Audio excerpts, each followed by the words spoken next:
Климатските услови годинава ги поместија сеидбените рокови на раноградинарството. Наместо по 20 јануари, пролетната зелка почна да се сади од ноември, а не е исклучено идниот месец да почне и садењето на доматот, краставицата, младиот компир, како и пиперот, кој вообичаено се сади на средината или крајот на март.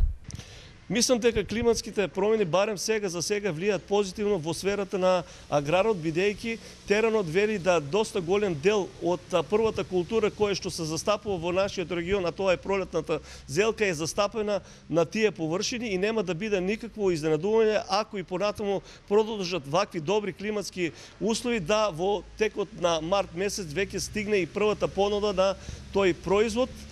И мислам дека ако стаса порано, да се надеваме дека за разлика од минатите години ќе има подобра цена на продажба на тој тип на производ. Но иако зелката се засеа порано, се очекува и другите култури да се поместат од вообичаениот рок за сеидба во раноградинарството, сепак најголема рак-рана останува откупната цена. Од Синдикатот на земјоделците се надеваат дека надлежните годинама ќе превземат конкретни мерки, така што зелката нема да изгние по нивите по цена на нашите пазари да се појави неконтролираниот увоз од Албанија и Турција. Баш во периодите кога имаме најголема понуда на нашите пазари од домашно производство, од наши земјоделски производи, мислам треба да реагира со намалување или целосно стопирање на тие производи од увоз. И мислам на тој начин колку толку би се заштитила цената на тие земјоделски производи.